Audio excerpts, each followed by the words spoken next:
Hi guys! Welcome to the Elaine Adams Studios Smudge character design demo. This is a quick tutorial on how we go about drawing the main character from our latest animated short Smudge. I'll explain the basics of how we make choices for character design and some tips for how you can draw Smudge yourself if you want to.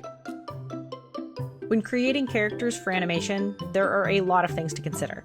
Animated shows are typically made with large teams of artists in many different departments all working together to create the final result. So when we design a character that's meant to be animated, it's important to consider not only what we think will look good, but also about what would make it possible, or impossible, for the animators to move it around. Simplicity is key. A character has to be redrawn or reposed on every frame of an animation. Think about that for a minute. There are 24 frames of animation in a single second. Smudge is 6 minutes and 45 seconds long, which means there are a total of 9,720 frames in Smudge. That is a lot of drawings, so, keep it simple.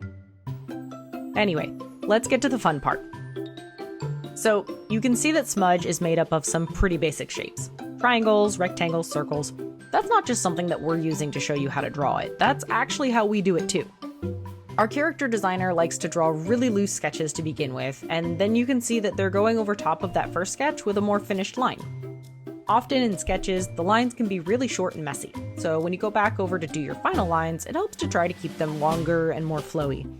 That improves the overall line quality and movement in the drawing. That crossbar that goes through the center is a guide. If you use a circle to draw in the head first and then put it in the middle, that gives you a good idea of where your center line is. Characters are, for the most part, symmetrical, so they're the same on both sides, unless they have a peg leg or a cyborg eye, or you get the picture. And it helps to have a guide to show you where the middle is, so that you can draw the eyes, arms, legs, etc. kind of equally on either side. That's what our character designer is doing now, making sure that the eyes are equally distanced from that center line. Another thing to think about before you start to draw a character is, how do they feel? What are they thinking? Those things will affect the pose that you choose, and the mood that the finished drawing will have. We wanted Smudge to feel like an unfinished character, so their hair is this free-form ink blob that moves around with them and changes shape depending on how they're feeling and what they're doing. Because of that, it's really hard to go wrong with Smudge's hair. If you want, you can draw in circles for the main shapes to give it some guidance, but if they don't feel right, it's okay to ignore them and just draw in whatever shapes seem good to you. Something that a lot of animators say is, you have to get all the bad drawings out on paper so that you can find the good ones. So if you don't like the first few drawings that you do, great job! You're doing it right!